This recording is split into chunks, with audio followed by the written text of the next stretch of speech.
Human, un podcast radio dédié à l'actualité et aux grands enjeux internationaux au travers du regard des acteurs de l'humanitaire. Une émission présentée par Pierre-Alain Gourion. Bonjour à tous, eh bien nous voici à nouveau avec cette émission Human, produite par l'association Bubble Art. Une émission qui est traditionnellement consacrée aux questions d'humanitaire et d'écologie, voilà, que nous faisons prospérer depuis maintenant 2 ans, avec de nombreuses ONG, avec de nombreux militants. Et évidemment, la question que nous nous sommes posée, c'est de quelle manière ces militants des différentes ONG, qu'elles s'adressent aux droits humains ou qu'elles s'adressent aux questions nombreuses de l'écologie, comment ces militants font pour militer alors qu'on ne peut plus se voir en direct, alors qu'on ne peut plus converser en direct, mais que tout le monde passe par les fameux réseaux sociaux et par la visioconférence. Donc nous sommes en visioconférence, comme ça ne vous aura pas échappé, et nous sommes avec nos 2 invités sur le sujet du militantisme partant de pandémie. Et je remercie donc à nos 2 invités d'être avec nous aujourd'hui. J'ai nommé Andra Pomeanu Sadurni. Bonjour Andra. Bonjour. Donc Andra, vous travaillez à la Maison des Solidarités à Lyon. Pouvez-vous nous expliquer en quelques mots de quoi il s'agit? Quelques mots simplement avant de présenter notre 3e invité et ensuite nous reviendrons vers vous. Oui, tout à fait. Merci d'abord pour cette invitation. Je suis effectivement salariée à la Maison de Solidarité locale et internationale de Lyon, qui est une association créée en 2012 pour promouvoir et conjuguer les solidarités du local à l'international. C'est, en quelques mots juste, c'est une association qui est à la fois au service des citoyens à travers des événements de sensibilisation et un accompagnement dans des projets d'engagement citoyen, mais aussi et surtout dans les temps qui courent au service des associations à travers la mise en place des projets collectifs, à travers des échanges de pratiques, de la mise à disposition des ressources et des appuis spécifiques en fonction de leurs besoins. Voilà, je m'arrêterai là. On aura l'occasion d'échanger lors de cette émission. Voilà, et notre 2e invité est Daniel Pialot. Daniel Pialot, bonjour. Bonjour. Merci de nous avoir rejoints. Vous êtes, vous, un militant et un bénévole de Amnesty International. Oui, tout à fait. ONG donc très connue, l'une des plus connues dans le monde, qui s'intéresse en particulier, on disait autrefois aux droits de l'homme, on dit maintenant, paraît-il, aux droits humains. Les femmes considéraient qu'elles ne faisaient pas partie tout à fait de l'humanité, donc elles veulent qu'on dise droits humains. Pardon pour ça. On peut faire une émission uniquement sur cette thématique-là. Voilà, alors dites-nous. Dans la langue française, essaie de faire croire aux femmes qu'elles peuvent être représentées par le terme homme. C'est quand même très très fort. Très très fort. Mais ça permet aussi aux hommes de dire nous sommes des femmes. Vous en connaissez beaucoup? Ben moi je dis je suis une femme, au sens où les femmes représentent également l'humanité comme l'homme. D'accord. Voilà, et donc je développe petit à petit, c'est plus facile avec l'âge, la partie féminine de ma personnalité. Donc pardon pour ce parallèle et cette parenthèse. Donc Amnesty International, plus sérieusement, dites-nous, rappelez-nous de quoi il s'agit. Alors comme vous l'avez dit, c'est une organisation qui défend les droits humains sur un plan juridique. C'est une association qui a été créée en 1961 par un juriste anglais qui s'appelait Peter Benenson et qui a réagi à l'arbitraire des gouvernements qui arrêtaient des gens simplement parce que ces gens s'exprimaient au nom de la liberté ou ne pensaient pas comme l'aurait aimé le gouvernement. Au départ, ça s'est voulu une action de de solidarité vis-à-vis de ces personnes appelées prisonniers d'opinion. C'est un mouvement qui a pris énormément d'ampleur. Aujourd'hui, il y a à peu près 7 millions de membres dans le monde. C'est vraiment un mouvement mondial, indépendant de tout gouvernement, de obédience religieuse, de toute entreprise, etc. Nous sommes indépendants financièrement, c'est très important. Et notre action de défense des individus, des personnes, est basée sur le droit. Je pense que j'aurai l'occasion de développer ultérieurement. Voilà. Et donc, notre idée aujourd'hui est à la fois de décrire les activités de ces deux organisations, l'une qui est au service des associations de la région de Lyon, l'autre qui a une vocation beaucoup plus large, qui est mondiale, et qui est davantage centrée sur les droits de l'homme et sur la question des prisonniers. Avec cette particularité que nous allons nous demander en quoi la pandémie, le fait d'être les uns et les autres le plus souvent enfermés à nos domiciles, change la nature de cette activité. Alors peut-être que Andra, vous pourriez nous en parler, nous parler de votre activité habituelle d'abord, et ensuite, dans un deuxième temps, des modifications apportées par la situation sanitaire actuelle. Oui, tout à fait. Par rapport à moi, personnellement, déjà, mon cadre de travail change beaucoup parce que je suis chez moi en télétravail la plupart du temps. Je retourne au bureau régulièrement parce qu'on accueille entre autres un volontaire en service civique, donc on doit faire des points réguliers. Mais je suis plutôt à la maison, donc le cadre il est plutôt favorable pour moi personnellement, mais le présentiel me manque. Parce que je travaille, donc je suis salariée, mais j'ai une équipe de bénévoles avec laquelle je travaille constamment pour la mise en place des activités. Et je dois dire qu'il me manque parce que c'est une convivialité que je ne retrouve pas derrière mon écran, forcément, malgré des points qu'on fait à distance régulièrement. Forcément, nos modes de travail ont été bouleversés.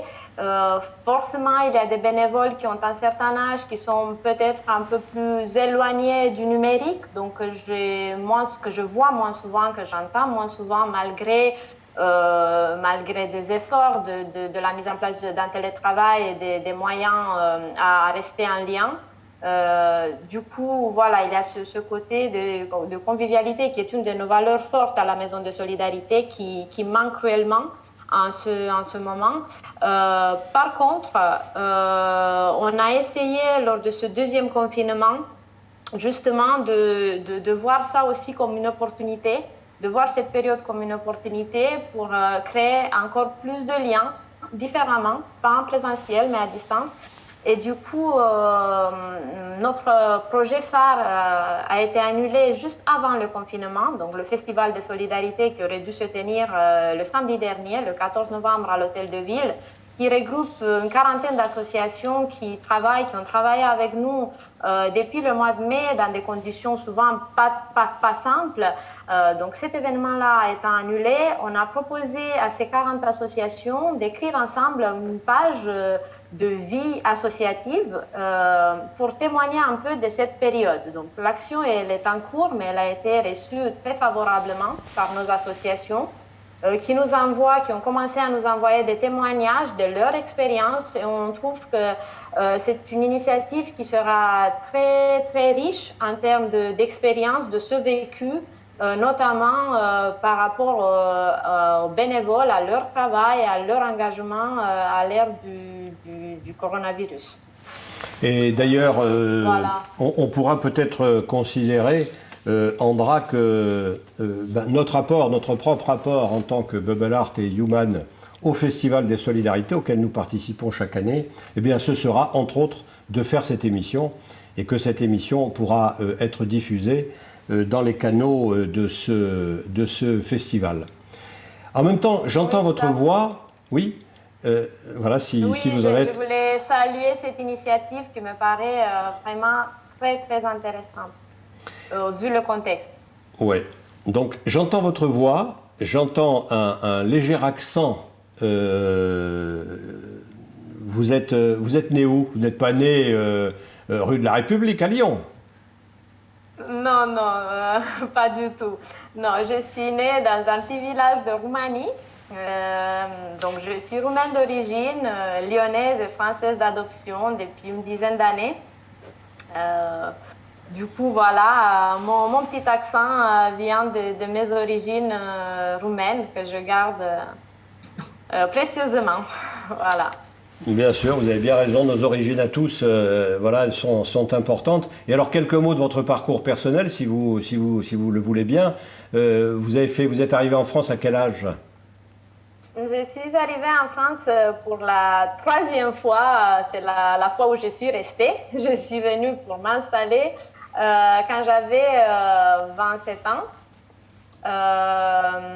Du coup, bon, après, la première fois que j'ai connu la France, j'étais gamine, j'avais 10 ans et c'était dans le cadre d'un jumelage. Et à l'époque, je rêvais, enfin, je imaginais même pas que j'allais faire ma vie en France. Et ensuite, la deuxième fois, je suis revenue pendant mes études avec une bourse Erasmus. Et ben, c'est là où tout a chamboulé, ma vie a été bouleversée, c'est là où j'ai connu mon actuel mari et c'est là où les choses se sont enchaînées de cette manière-là. Et c'est à partir de ce moment-là que voilà, ma vie a pris une autre trajectoire. Avant d'être en France, ben, j'ai fait mes études à Bucarest, des études en communication et j'ai travaillé dans des projets européens. Pour 5 ans, voilà, dans une entreprise à Bucarest. Voilà. Voilà, Roumanie qui à présent fait partie, bien sûr, de l'Union européenne, dans ce grand voyage qu'on a tous connu sur les 20 ou 30 ou 40 dernières années. Et je regarde en même temps sur mon écran toujours Daniel Pialot. Parce que vous, voilà, vous êtes, et je suis avec vous, d'une autre génération que celle d'Andra. Vous avez quelle ancienneté au sein d'Amnesty International, Monsieur Pialot? J'ai commencé à militer en 1978, donc 42 ans maintenant. 42 ans de militantisme au sein de la même organisation. Ils vous ont délivré une médaille? Pas encore. De fait, quand on rentre à Amnesty, ce qu'on a comme action, c'est sur le long terme, hein, c'est pas malheureusement. Et alors justement, sur ce long terme, c'est intéressant d'avoir votre témoignage sur ce long terme.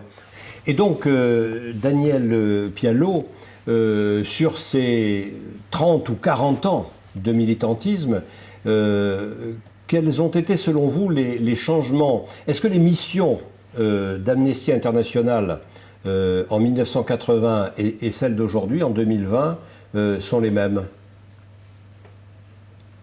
Les missions se sont élargies. Le point de départ, c'était la vision prisonnier d'opinion. C'était plutôt axé droits civils et politiques. Il y a 15 ans de ça, le mouvement a pris conscience que finalement, il ne prenait en compte qu'une partie des droits, notamment ceux écrits dans la Déclaration universelle des droits de l'homme de l'ONU, 10 décembre 1948, et qui ne prenait pas en considération les droits économiques, sociaux et culturels. Et le mandat, à ce moment-là, de l'association a été élargi à tous les droits humains. Et ça a fait un énorme changement. Entre autres, notre première grande campagne a été de défendre les droits des femmes. Donc d'un coup, on est passé de on défendait les droits de certaines personnes à on défendait les droits de la moitié de l'humanité. Mais ce n'était pas envisageable de se dire une organisation de défense des droits humains et de ne défendre qu'une fraction des droits, en fait. Voilà, et puis l'élargissement, bien sûr, du strictement juridique et politique, l'égalité en quelque sorte, l'égalité des droits, à une conception qui inclut les droits économiques, évidemment, rétablit un équilibre, tant il est vrai que le droit parfois fonctionne comme une idéologie, et il ne suffit pas de dire nous avons les mêmes droits, nous sommes égaux en droit, pour que ça soit le cas, compte tenu des différentiels économiques, précisément. Donc voilà, c'est une évolution qui est intéressante à signaler. Aujourd'hui, quelles sont les grandes missions d'Amnesty et quelles sont celles dont vous vous occupez plus spécifiquement ?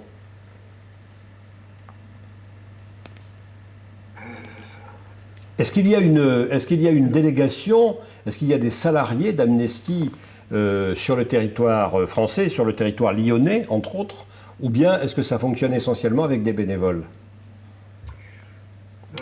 Alors, au niveau français, il y a une section d'Amnesty qui doit avoir de l'ordre d'une centaine de salariés. La très très grande majorité se trouve à Paris, au secrétariat national d'Amnesty. Il y a 115 000 membres, donc qui sont des bénévoles, qui ne sont pas tous actifs au sein de structures. Les structures locales sont des groupes. Alors les missions d'Amnesty,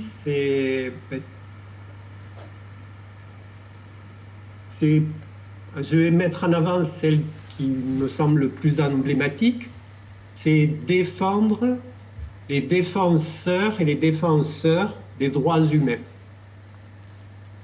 Dans tous les pays, il y a des gens qui, au risque de leur vie, de leur liberté, s'engagent pour défendre les droits de leur communauté. Pas leurs droits uniquement à eux, mais les droits d'une communauté. Et pour revendiquer leurs droits, ils peuvent être poursuivis, emprisonnés, voire assassinés. Et une des grandes missions d'Amnesty, c'est de soutenir ces personnes-là, en évitant qu'elles soient isolées par leur gouvernement, qu'elles soient oubliées. Donc, c'est mettre la pression sur les gouvernements pour que la situation de ces personnes-là, injustement poursuivies, s'améliore. Après, il y a une grande fonction aussi qui est de vigilance vis-à-vis du droit et vis-à-vis des changements de droit. On a une préoccupation en France en ce moment pour une loi qui va être discutée, une loi sur la sécurité, qui va être discutée au Parlement à partir de demain, par exemple, et qui pourrait mettre en cause le droit de filmer des policiers en intervention, par exemple. Donc, ça serait des dispositions qui seraient contraires au droit international.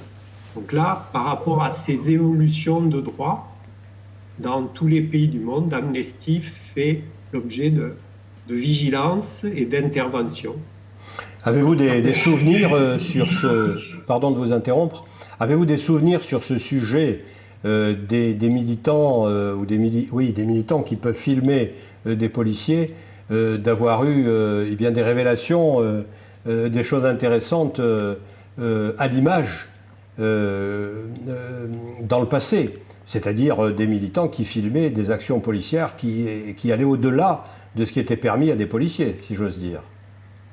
Ah ben, c'est le cas des violences policières qui sont documentées. Alors c'est pas uniquement en France, quand il y a des meurtres de Noirs aux États-Unis, quand il y a des manifestants qui se font assassiner en Égypte, quand il y a des gens qui peuvent se faire tabasser dans des manifestations en France, etc.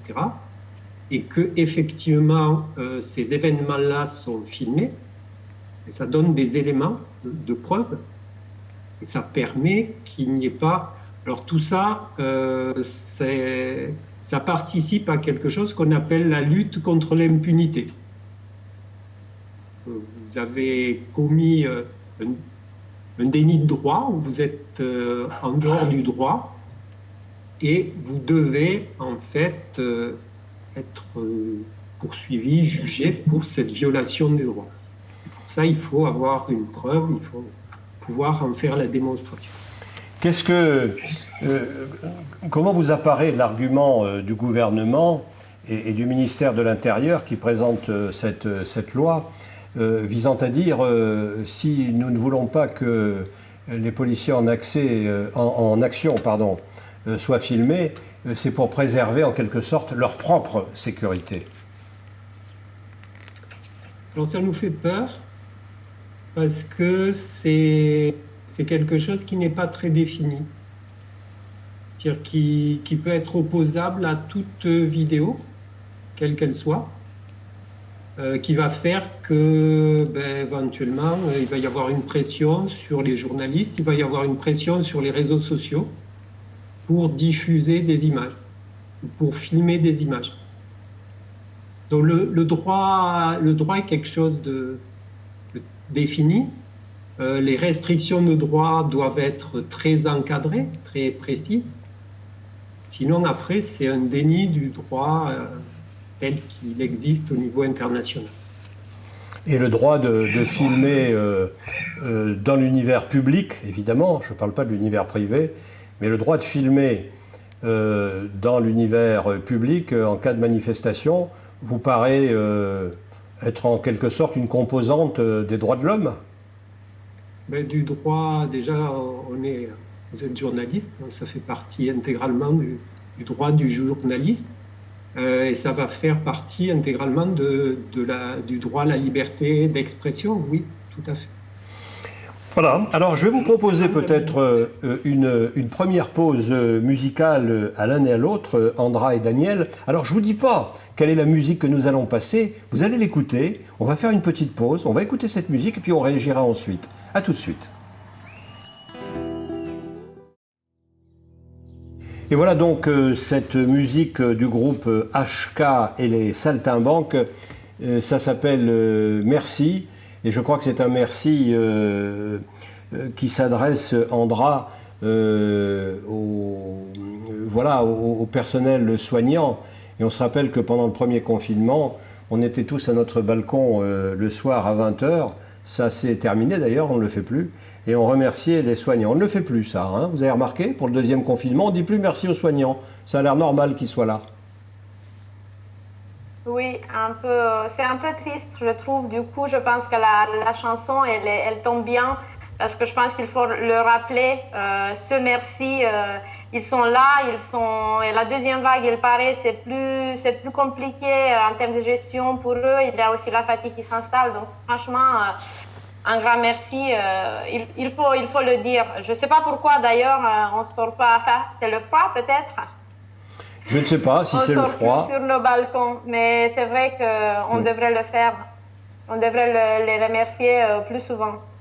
En tous les cas, ce qui est vrai, c'est que les moments de chaleur humaine qu'on a connus pendant le premier confinement, je ne dis pas qu'ils sont moins présents, mais il y a peut-être moins de réactions, en tous les cas visibles. On est habitué en quelque sorte à cette pandémie. Et d'une certaine manière, les égoïsmes reviennent. Alors peut-être pas complètement. Mais revenons à notre contenu, Andra, et à notre émission. Dites-nous en quoi, pour vous, pour la Maison des Solidarités, les choses ont évolué et de quelle manière évolue ce festival des solidarités dont vous parliez tout à l'heure. Déjà, du coup, comme j'en ai évoqué, l'initiative que nous avons mis en place de manière à garder le lien avec les associations et garder mémoire aussi. Parce que je pense que le premier confinement nous a un peu surpris tous. On n'a pas forcément eu les réflexes, même à titre personnel, d'écrire, de garder des traces, de témoigner de cette période inédite. Du coup, pour ce deuxième confinement, on a fait les choses un peu différemment. On a pu s'organiser et on a proposé aux associations d'écrire ensemble une page de vie associative à l'ère du confinement. Les témoignages commencent à arriver. Elles sont d'une grande richesse et sont très émouvants. On verra ensuite ce qu'on fera. On voudrait publier un petit fascicule, donc on vous tiendra au courant. En tout cas, pour le Festival de solidarité de 2020, il nous a semblé opportun de proposer ce type de projet d'écriture collaborative. Alors, par exemple... Oui, pardon. Par exemple, oui. Dites-nous un témoignage parmi ceux que vous avez reçus et qui vous paraissent intéressants, un contenu. Parmi ceux qu'on a reçus, donc justement ce matin, je viens de recevoir un témoignage, c'est l'association qui l'a publié, pour l'instant c'est sur une page privée, donc ce ne sont pas encore publics, dans le sens public pour un public large, ça reste pour l'instant un espace d'échange interassociatif. C'est une association qui travaille pour l'inclusion des personnes handicapés par le jeu. Et son témoignage, il est vraiment d'une grande richesse, entre autres parce que, justement, il parle du fait que parfois on trouve, nous, handicapant de porter un masque, tandis qu'il y a plein de personnes qui voient pas ou qui n'entendent pas ou qui peuvent pas marcher, donc qui sont handicapés autrement, et que le simple fait de porter un masque pour protéger les autres ou même pour baisser la tension dans les hôpitaux, c'est le moindre, entre guillemets, handicap qu'on peut avoir dans ce monde, et qu'en quelque sorte, maintenant, c'est aussi à nous d'apprendre à s'adapter avec ce petit handicap qui ne durera pas à l'infini et qui est le moindre par rapport à d'autres personnes qui le vivent dans leur quotidien depuis des années et peut-être jusqu'à la fin de leur vie. Donc ça m'a beaucoup touchée, et voilà, c'est ce genre de témoignages qu'on peut recueillir dans notre carnet de vie associative. Voilà. Nous sommes tous... C'est très beau comme témoignage. Oui, on en a qui sont très, très, très émouvants. Voilà. Alors, je vais vous proposer de regarder à présent un reportage que nous avons fait il y a quelques jours avec un groupe d'étudiants. Ce groupe s'appelle Gaëlis. Regardez. Voilà, nous sommes venus au campus Rockefeller, vers l'hôpital Édouard Herriot, et nous avons rencontré Laura, la présidente de l'association Gaëlis. Bonjour. Bonjour. Gaëlis, qu'est-ce que c'est? Gaëlis, c'est une association pour les étudiants, donc c'est le regroupement de plein d'assos et d'élus étudiants donc sur Lyon. On réalise pas mal de projets solidaires. On tient 2 épiceries sociales et solidaires pour les étudiants, donc les Agorae. Voilà, donc on a pas mal d'associations élus étudiants sur tout le territoire. On fait pas mal de projets à destination des étudiants. Et là, pendant le confinement, du coup, on réalise les distributions alimentaires. Comment est-ce que vous faites pour avoir les produits? Alors principalement, c'est des denrées qui sont issues de la banque alimentaire. Donc on commande les denrées puis on complète. Donc soit on va acheter directement les produits, on a pas mal de dons aussi, par exemple de supermarchés. Et voilà, on complète pour pouvoir offrir toutes les denrées aux étudiants. Les supermarchés, ce sont des produits périmés? Non, pas forcément. Je pense par exemple au Auchan de Saint-Genis qui nous a fait un gros don de fournitures scolaires lorsqu'on a fait une distribution en septembre, donc ça avait beaucoup plu aux étudiants. Donc non, pas forcément, c'est pas des denrées périmées, mais forcément qui se vendent moins ou qui a en trop, donc voilà, qu'on récupère. Et la banque alimentaire, qu'est-ce que c'est? Donc la banque alimentaire, c'est une association, donc en l'occurrence c'est la banque alimentaire du Rhône, donc en fait qui récupère les invendus des magasins et qui les redistribue aux associations, par exemple pour les maraudes ou les associations solidaires qui distribuent généralement aux plus démunis. En tout cas, apparemment, vous avez beaucoup de succès. Il y a beaucoup d'étudiants qui viennent vers vous. Oui. C'est une manière aussi de trouver des gens qui vont adhérer à votre association. Non, pas forcément, parce que les étudiants n'adhèrent pas à notre association. Voilà, nous, le but, c'est qu'on puisse réaliser des projets pour les étudiants, leur venir en aide. Donc là, c'est sur le volet alimentaire, mais aussi sur le plan psychologique, social, au niveau de leurs études. Et après, voilà, le but de Gaëlys, c'est qu'on réalise des projets solidaires comme ça pour aider ceux qui sont dans le besoin. Et à long terme, par exemple, avec les élus étudiants, on travaille à améliorer les conditions de vie et d'études des étudiants plus largement, donc que ce soit avec le Crous, les universités. Sur le plan psychologique, il y a des difficultés qui sont liées en quelque sorte à la pandémie actuelle et au confinement. Oui, il y a beaucoup de difficultés. Je pense notamment à tous les étudiants qui sont confinés seuls. Être confiné seul dans un 9 mètres carrés pendant plusieurs semaines, c'est difficile. Il y a le fait que si on n'arrive pas trop à suivre les cours, donc beaucoup de décrochage, de l'isolement, quand on est loin de sa famille, des fois pas mal de détresse psychologique, parce que si on ajoute les difficultés alimentaires, des fois la précarité numérique, quand on ne peut pas forcément bien suivre ses cours, c'est des difficultés qui s'ajoutent et on a des étudiants qui sont dans une situation vraiment de mal-être très importante. Vous pensez que vous n'avez pas eu de chance de naître à cette époque ? Je peux difficilement comparer. Mais c'est pas évident. C'est pas évident et je pense que ça va pas l'être pendant un moment pour beaucoup de jeunes. Merci Laura. Bonjour. Bonjour. Comment vous appelez-vous ? Je m'appelle Clara Gonçalves. Voilà Clara, donc qui êtes-vous ? Vous faites partie d'une association étudiante ? C'est ça. Moi je fais partie de Gaëlys, qui est une fédération territoriale sur Lyon. Une fédération territoriale sur Lyon. Une fédération territoriale, ça va être différent d'une association comme un BDE qui peut s'occuper d'une filière ou d'une université. Nous, on va vraiment s'attarder sur tous les étudiants lyonnais, qu'ils soient dans des écoles privées, qu'ils soient dans les universités, peu importe laquelle et peu importe leur filière. Et donc, quel est votre rôle ? Moi, actuellement, je suis en charge des élections. Donc, je gère les élections étudiantes et Gaëlys, on va pouvoir faire plein d'activités comme de la lutte contre la précarité étudiante, de la lutte contre l'isolement social, revendiquer les droits des étudiants dans les conseils, aussi dans les universités et dans les Crous par exemple. Est-ce que la précarité étudiante a augmenté avec le confinement ? Oui, on le voit complètement, ça a augmenté parce qu'il y a des étudiants qui ont perdu leur job, il y a eu plein de soucis, il y a eu des étudiants qui étaient déjà dans une précarité de base et qu'on voit tous les jours. Et on voit bien que ça a augmenté avec le confinement puisqu'on a dû mettre cette distribution en place à partir du confinement en fait. Donc là, qu'est-ce que vous allez distribuer aujourd'hui ? Donc aujourd'hui, on va distribuer des paniers de première nécessité. Ces paniers en fait, ils vont être avec des denrées alimentaires, que ce soit des pâtes, du riz, du non périssable, mais aussi des fruits, des légumes. On a tout ce qui est serviettes hygiéniques, des préservatifs aussi, du papier toilette, tout ce qui peut être utile en fait dans la vie étudiante et la vie de tous les jours. D'accord. Bon, on va attendre que le camion arrive et puis on va vous filmer en train de faire cette distribution. Super. Merci. Pas de souci. Bonjour. Bonjour.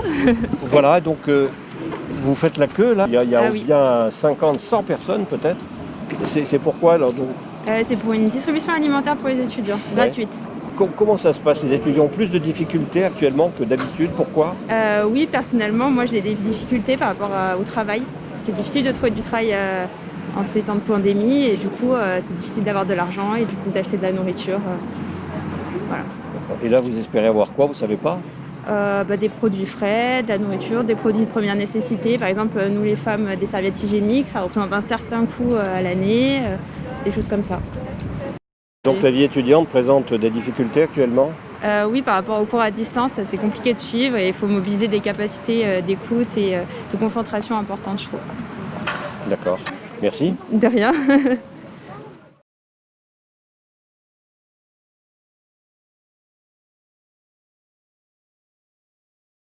Et voilà donc retour à la case départ avec Human, aujourd'hui avec nos invités Daniel Pialot et avec Andra Pomenanou-Sadurni.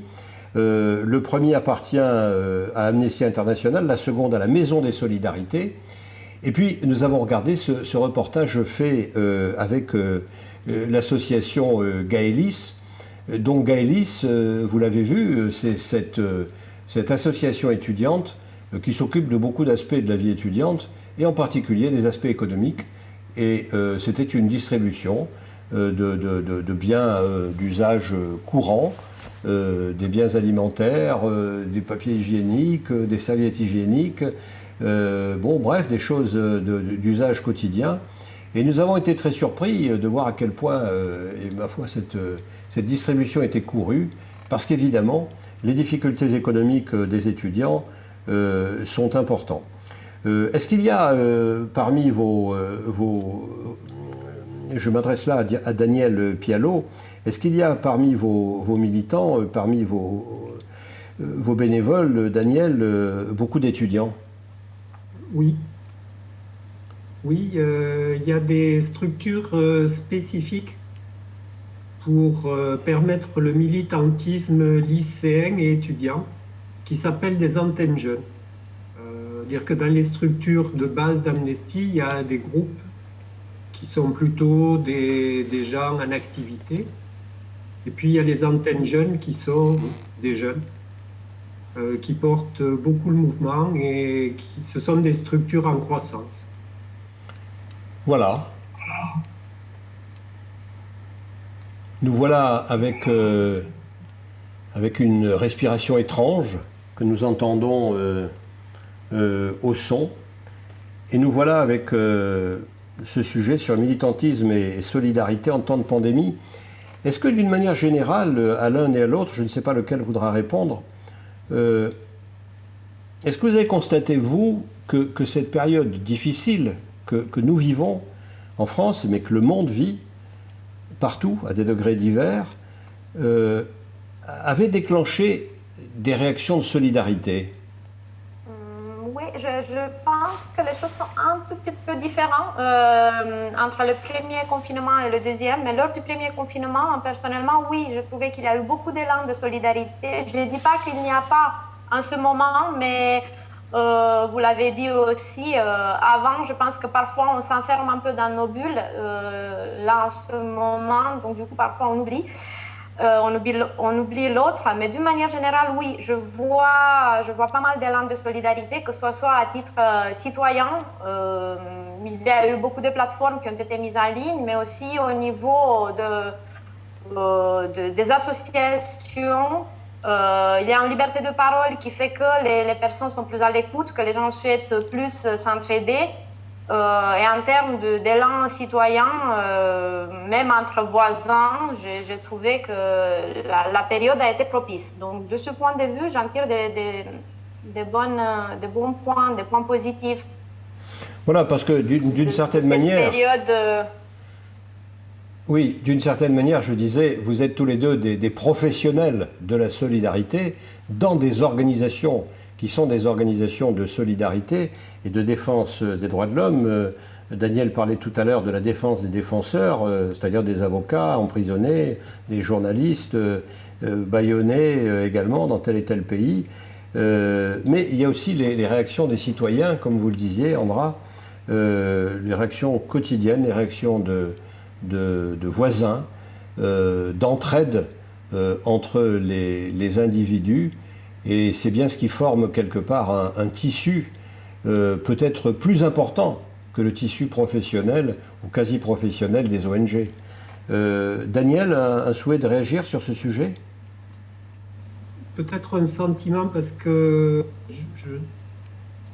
une de nos particularités dues à la pandémie, c'est qu'on est beaucoup moins au contact du public. Donc ça aurait été aussi pour nous plus l'occasion de voir ces réactions de solidarité. On a eu un événement très fort il n'y a pas très longtemps. Amnesty a été choisi pour le Z-Event. Je ne sais pas si ça vous dit quelque chose. Expliquez-nous de quoi il s'agit.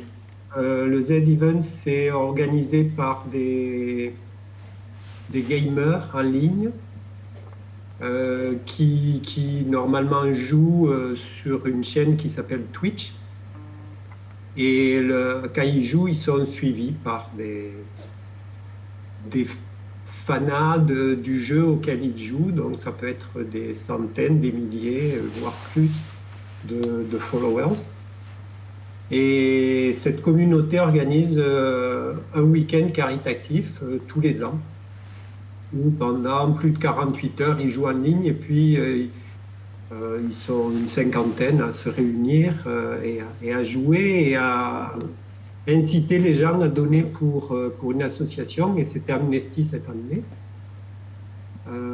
Donc c'est une action caritative. Donc le premier objectif est de recueillir des fonds, qui a été un énorme succès.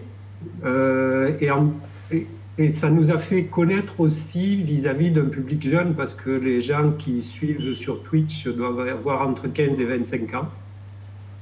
Et depuis, effectivement, on a des contacts qui ont été générés par cette émission. Des jeunes qui ont découvert ce que faisait Amnesty, l'existence d'Amnesty, et qui... ça nous a valu une invitation, par exemple, de l'IDRAC pour une série de conférences auprès des étudiants de cet établissement d'enseignement supérieur. Qui travaille sur la communication, c'est ça? Oui, mais peut-être pas que. Une école de commerce, oui. Et alors, quels étaient les jeux que ces gamers faisaient? Vous les connaissez, ces jeux? Vous n'êtes pas un gamer, vous, Daniel? Ah non, pas du tout. Alors là, je suis complètement dépassé par ce genre de choses. Je sais qu'il y en a un qui s'appelle Minecraft, mais après, non, là... Bon, il faudra qu'un jour on fasse une émission avec des gamers. Je pas encore de petits enfants, mais quand je vais expliquer à mes petits enfants que quand j'avais leur âge, il n'y avait aucune technologie. Et que... Vous jouiez aux billes? Ah oui, je jouais aux billes et aux osselets à l'époque. C'était autre chose. Voilà, il faudra peut-être qu'on fasse une émission, oui, avec des joueurs, avec des gamers. Parce que ce qui est intéressant dans l'histoire que vous rapportez, dans cette actualité, c'est que c'est un public qu'a priori on n'attend pas trop sur le terrain de l'humanitaire. On voit plutôt des jeunes complètement abrutis devant leur écran qui jouent à la guerre. Pardonnez-moi, hein, ils ne vont pas être d'accord avec moi, mais ne dites pas que c'est moi qui l'ai dit. On voit des gens qui sont complètement scotchés sur leur écran et on ne voit pas qu'ils soient particulièrement intéressés à ouvrir leur cœur sur les difficultés des autres humains. Mais c'est une idée préconçue. Je pense que c'est un a priori. On est d'accord. Parce qu'il n'y a pas de raison qu'il y ait une plus faible proportion dans ces personnes-là que dans les adultes, par exemple. Les adultes ne sont pas non plus à courir après la solidarité internationale et à se mobiliser chaque fois qu'il y a un problème de violation des droits. Hein. Donc, je pense que l'engagement des jeunes est là. C'est juste qu'il prend des formes qui parfois nous échappent ou qui ne sont pas tout à fait les mêmes que les nôtres. Mais l'engagement, il est là. Il s'exprime différemment, mais il est là.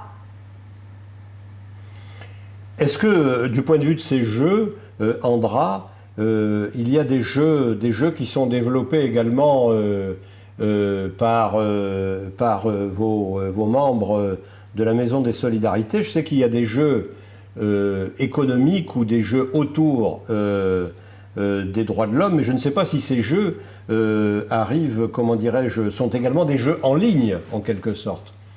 Est-ce que vous avez des ouvertures sur ce terrain? J'en connais peu, en tout cas pas des jeux vidéo dont l'explique Daniel. Après, il y a quelques associations qui proposent des expériences interactives, si je peux dire ça comme ça, pour sensibiliser un sujet. Voilà. Par exemple? Mais je crois pas. Par exemple, il y a une association qui proposait, qui participait au Festival de Solidarité et qui proposait une expérience de ce type et proposait de se mettre dans la peau d'une empruntrice qui était dans un pays d'Afrique et dans la peau de quoi? La suivre un peu. Dans la peau de? Quelqu'un qui emprunte de l'argent. Ah, d'un emprunteur. C'est une femme. D'accord. Oui. Elle est une femme, donc normalement c'est une empruntrice. Une emprunteuse, non. Ça peut être emprunteur aussi. Oui. Non, c'est l'association même qui parle de ça, donc je ne voulais pas déformer les propos. Donc c'est une femme qui emprunte de l'argent et on pourrait se mettre dans sa peau et voir un peu en fonction des choix qu'elle a à faire à des moments de sa vie, comment elle peut se sortir à des difficultés et comment elle peut les surmonter. Bon, c'est une association qui promeut le microcrédit dans des pays d'Afrique, entre autres. Donc on a ce genre d'exemple. Après, peut-être qu'il y en a d'autres qui m'échappent en ce moment. Voilà. Au niveau local, à Amnesty, on a un projet de développement d'applications pour smartphone. Je crois qu'il y en a un qui a trait au parcours d'un réfugié. Lorsqu'il arrive et qu'il faut qu'il se débrouille dans le parcours qu'on lui impose pour savoir où il faut qu'il s'adresse, à qui, comment, remplisse des imprimés dans une langue qu'il ne comprend pas, etc., etc. Il y a tout un projet de développement d'applications en ligne à destination effectivement d'un public relativement jeune, et ça peut aussi être utilisé dans un contexte d'éducation aux droits humains. Donc on propose aux gens, dans un contexte où ils sont là pour entendre parler de droits humains, de faire un petit jeu, sous forme de jeu, sur leur smartphone pendant 5-10 minutes, et ça les met dans un contexte après qui est nettement plus favorable pour comprendre ce que peut être le parcours d'un demandeur d'asile. Et dans ce domaine-là, les jeunes sont extrêmement réceptifs. On en parlait, ils sont vraiment sensibles à cette idée ouverts à cette idée que les gens qui cherchent asile, c'est pas vraiment un choix. C'est une obligation de survie. Voilà. Et voilà que nous-mêmes, nous apprenons par ces temps de pandémie à communiquer, non pas en faisant un jeu de rôle, mais en faisant une interview, en faisant un entretien, à communiquer à travers de la vidéo, à travers des images, sans pouvoir se regarder autrement qu'à travers un écran. Et je ne voudrais pas être pessimiste, mais c'est peut-être quelque part l'un des avenirs de l'humanité. Plus de contact, plus de peau, plus de mains serrées, plus de bises, que des masques, que des écrans. Voilà, nos vies rêvées tristement. Alors je ne veux pas en faire une conclusion de cette émission. Gardons l'espoir de même. On ne peut pas rester là, c'est sûr. Voilà, alors, un mot d'espoir. Oui. On a enfin, je pense qu'à notre époque, quand j'étais jeune, il n'y avait pas la télé à la maison. Il y avait peut-être une personne qui avait la télé dans le village de ma grand-mère et encore. Et c'était quand même la radio qui était le grand canal de communication et de diffusion. Et c'est quand même pas mal la radio. Hein. Oui. Oui. On est en train de le redécouvrir en quelque sorte. Oui. On est passé par... c'est un peu notre conclusion de nous dire...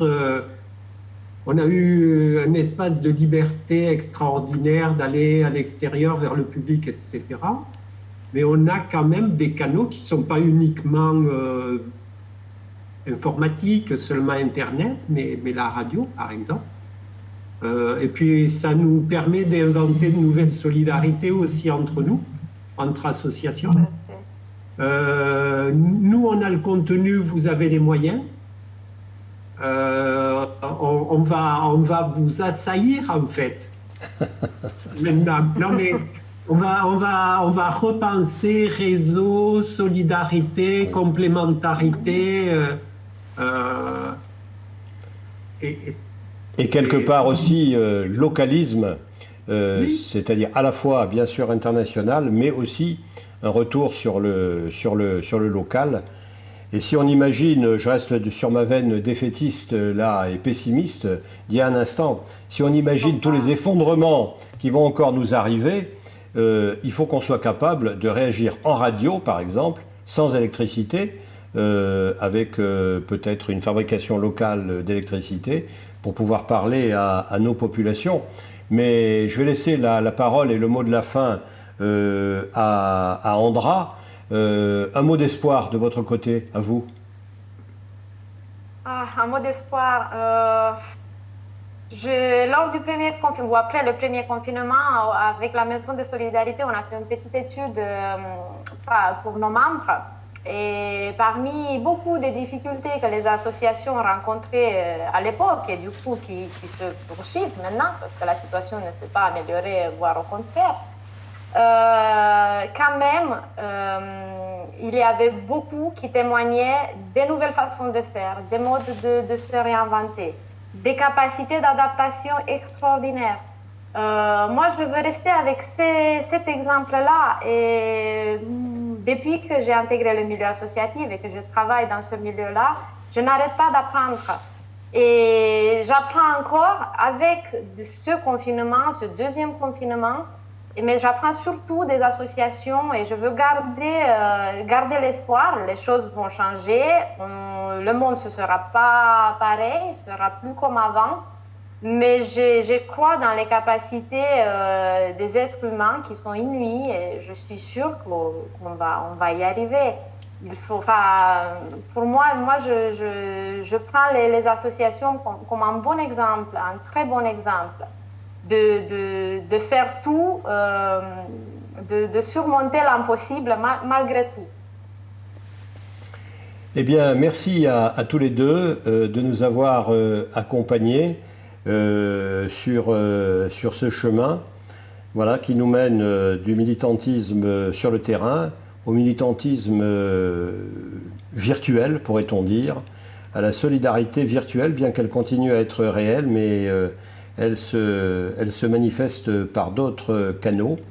Et merci à vous de nous suivre régulièrement. Human ne s'arrête pas. La pandémie ne nous empêche pas de travailler. Toute l'équipe se réunit tous les matins en visioconférence, bien entendu, sans masque, chacun depuis chez soi. Et nous continuons à faire des émissions. Et nous continuerons à faire de la radio et à faire de l'image pour mieux vous servir. À bientôt. Salut.